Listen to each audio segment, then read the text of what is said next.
Bienvenue, mesdames et messieurs, à notre commentaire médiatique, le Vatican et le culte de Lucifer. Ce qui a été découvert en 1992 déjà dans le plus grand journal mexicain Proceso excite à nouveau les esprits ces jours-ci.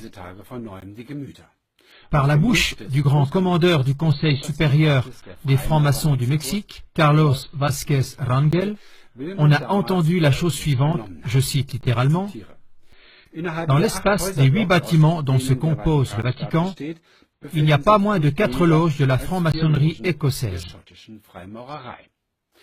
Dans ce contexte, un père a dit que dans certains pays où l'Église ne peut pas agir, ce sont justement ces loges maçonniques qui gèrent là-bas en secret les affaires du Vatican. Dans le cadre des recherches et d'un travail d'information à grande échelle, ces jours-ci, de par le monde sont rassemblées des preuves lourdes qui apportent des révélations stupéfiantes sur cette relation étroite du Vatican avec la franc-maçonnerie écossaise. Les luttes entre l'Église catholique et la franc-maçonnerie, durant des dizaines d'années, n'étaient-elles que des simulacres de combat devant le public? De même, on a caché au public qui a été le créateur de la forme actuelle du plus grand rite maçonnique, celui qu'on appelle le rite écossais. Ce n'était personne d'autre qu'Albert Pike. Albert Pike, sataniste pratiquant, était aussi connu comme cofondateur de l'Église satanique. Entre 1859 et 1891, Albert Pike était le grand commandeur de la franc-maçonnerie écossaise. C'est justement cette relation non négligeable qui émeut les esprits tout autour du globe ces jours-ci. À savoir qu'Albert Pike écrit dans son ouvrage Morals and Dogma. Yes, Lucifer is God. Lucifer, God of light and God of good, is struggling for humanity against Adonai, the God of darkness and evil. Oui, Lucifer est Dieu. Lucifer, Dieu de la lumière et du bien, lutte pour l'humanité contre Adonai, le Dieu de l'obscurité et du mal. En d'autres termes et sans équivoque, Albert Pike associe le bien à Satan, c'est-à-dire au diable, et le mal au Dieu créateur. Cependant, ceci est très préoccupant pour beaucoup de personnes.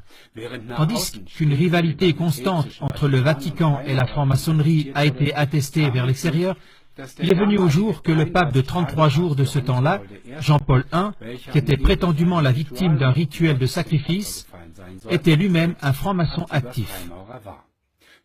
Jean-Paul I a recommandé le franc-maçon Lucifer Carducci comme idéal pour la jeunesse, alors que c'est du cru de ce dernier qu'est le fameux hymne satanique. Et déjà des mitres et des couronnes tressaillent. Salut Satan aux rébellions, ô puissance vengeresse de la raison. Carducci était le fondateur de la propagande franc-maçonnique en Italie, et il a constitué la Propaganda Due, la loge P2 à Rome, dont le cardinal Marzinus, un Voicila Intimus, a aussi fait partie plus tard. En janvier 1996, le Grand Orient d'Italie a proposé le prix Galileo Galilei au pape Jean-Paul II. C'est la plus grande distinction de la franc-maçonnerie italienne. Motivation: la personne ainsi honorée a toujours pris fait et cause pendant son pontificat pour les valeurs de la franc-maçonnerie universelle. Regardez dans les émissions suivantes d'autres témoignages du culte secret de Lucifer dans l'Église catholique qu'on discute actuellement beaucoup. Pour mieux comprendre, nous comparons d'abord l'énoncé exact du lexique au mot Lucifer. Car jusqu'à présent, on ne connaît le nom Lucifer que par le latin d'Église. Depuis toujours, ce nom avait la réputation d'être le nom propre de Satan, à savoir du diable. Si maintenant ce nom se manifeste de plus en plus ouvertement dans l'adoration en latin, ces choses sont donc des présentations déjà très claires. Mais lisez et voyez vous-même. Lucifer, latin d'église, Lucifer, le diable, Satan, définition du lexique.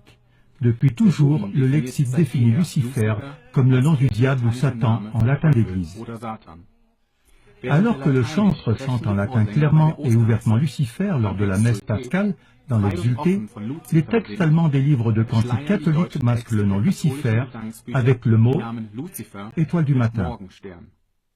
La Bible latine, la Vulgate, quand elle parle de Jésus comme étoile du matin, n'utilise nulle part le mot Lucifer, mais exclusivement Stella Splendida Matutina.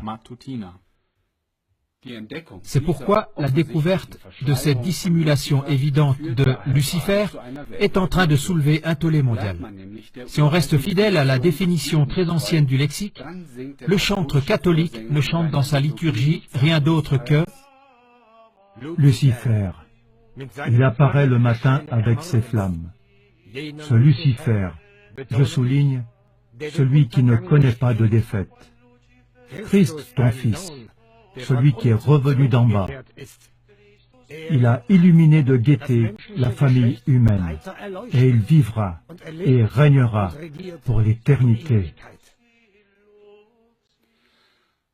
Il y a toujours plus de preuves que la tête de l'Église catholique considère et vénère secrètement Lucifer comme le vrai Fils de Dieu.